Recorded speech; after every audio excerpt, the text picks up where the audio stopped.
Learn English through story. The Boarded Window by Ambrose Bierce. Our story today is called The Boarded Window. It was written by Ambrose Bierce. Here is Shep O'Neill with the story.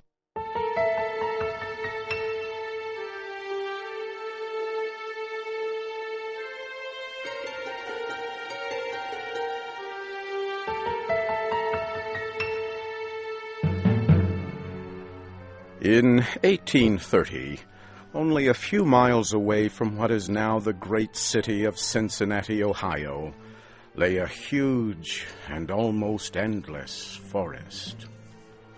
The area had a few settlements established by people of the frontier.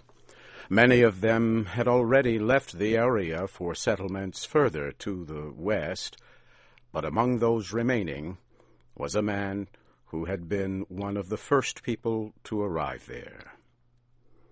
He lived alone, in a house of logs, surrounded on all sides by the great forest.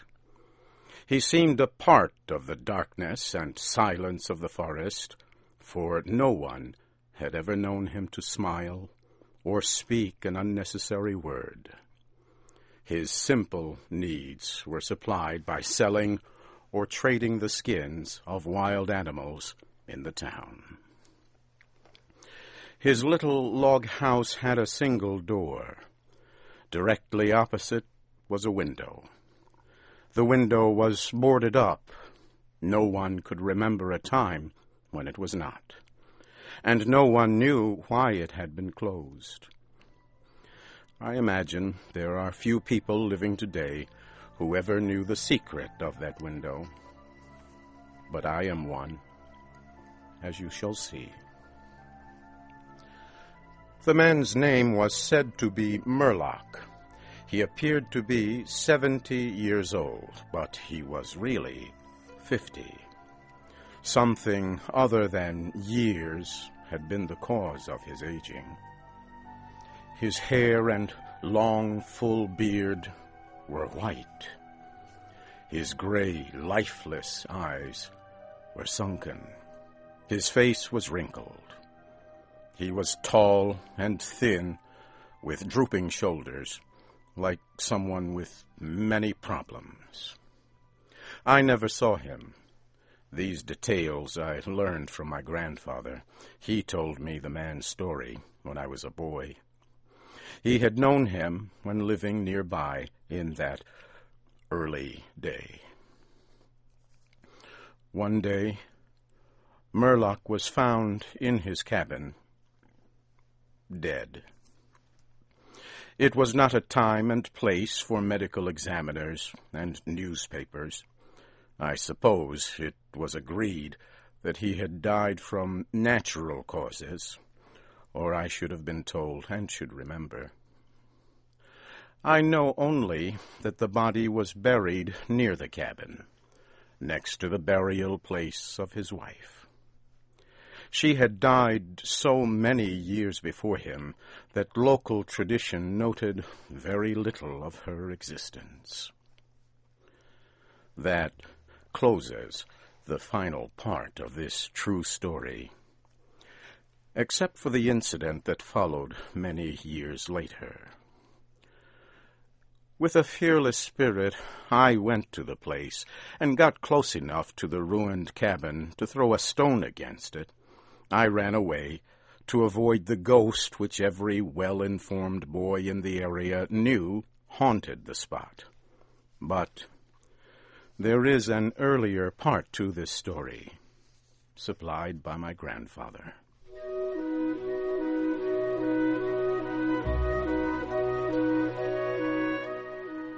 When Murlock built his cabin, he was young, strong, and full of hope. He began the hard work of creating a farm. He kept a gun, a rifle, for hunting to support himself. He had married a young woman in all ways worthy of his honest love and loyalty. She shared the dangers of life with a willing spirit and a light heart. There is no known record of her name or details about her. They loved each other and were happy. One day, Murlock returned from hunting in a deep part of the forest. He found his wife sick with fever and confusion. There was no doctor or neighbor within miles. She was in no condition to be left alone while he went to find help. So Murlock tried to take care of his wife and return her to good health. But at the end of the third day, she fell into unconsciousness and died. From what we know about a man like Murlock, we may try to imagine some of the details of the story told by my grandfather. When he was sure she was dead, Murlock had sense enough to remember that the dead must be prepared for burial. He made a mistake now and again while performing this special duty. He did certain things wrong, and others which he did correctly were done over and over again.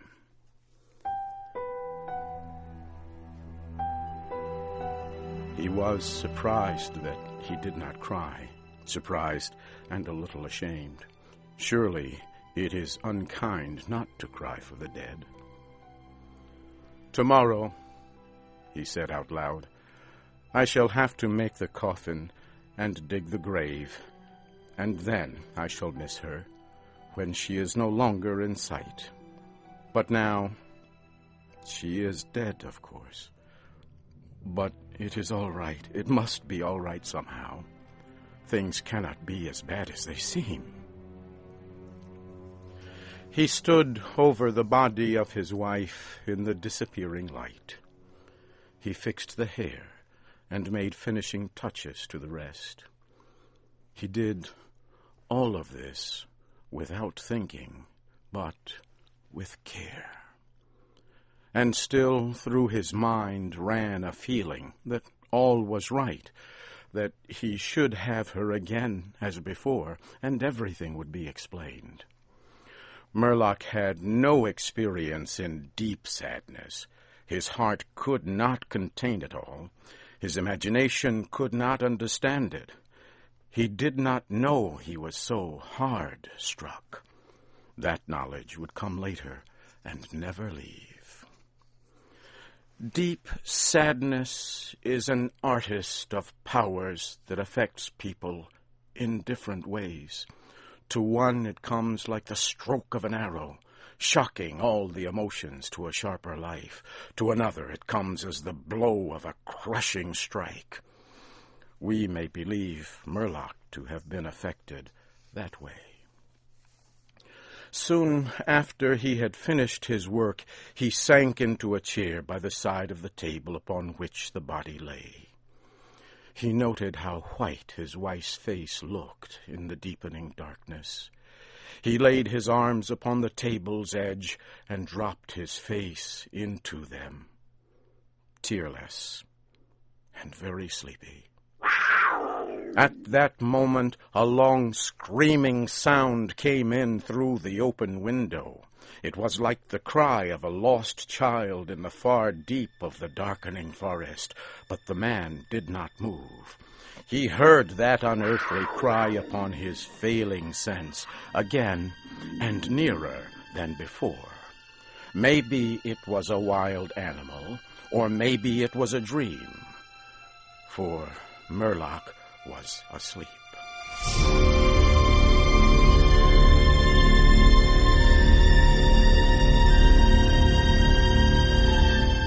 Some hours later, he awoke, lifted his head from his arms, and listened closely. He knew not why. There, in the black darkness by the side of the body, he remembered everything without a shock. He strained his eyes to see he knew not what. His senses were all alert. His breath was suspended. His blood was still as if to assist the silence. What had awakened him, and where was it? Suddenly the table shook under his arms.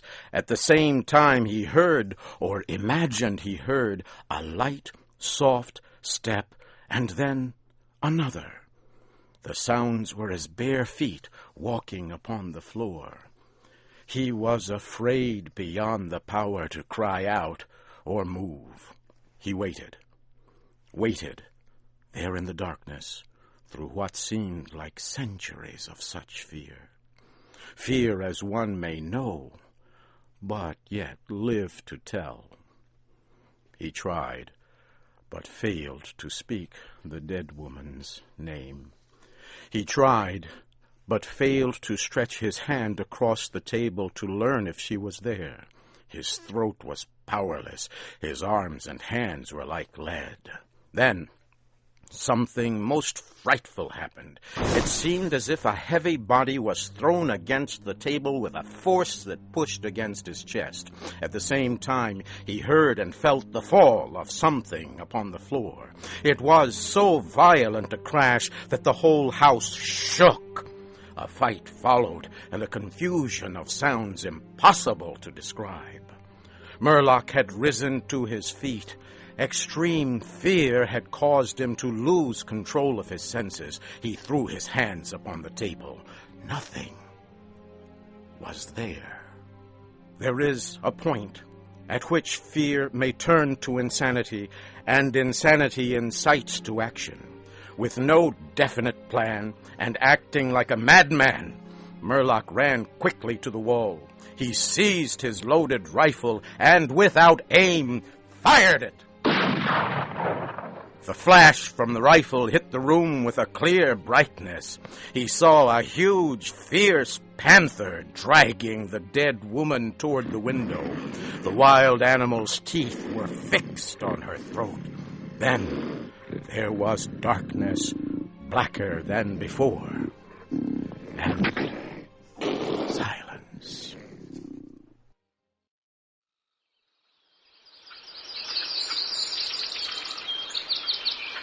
When he returned to consciousness, the sun was high, and the forest was filled with the sounds of singing birds. The body lay near the window, where the animal had left it when frightened away by the light and sound of the rifle. The clothing was ruined. The long hair was in disorder. The arms and legs lay in a careless way, and a pool of blood flowed from the horribly torn throat. The ribbon he had used to tie the wrists was broken.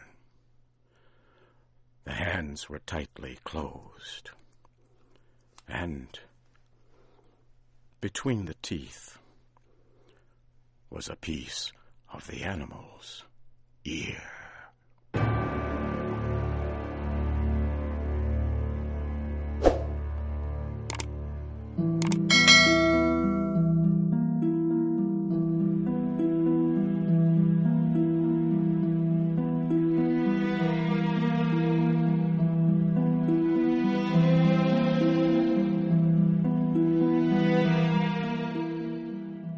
The Boarded Window was written by Ambrose Bierce.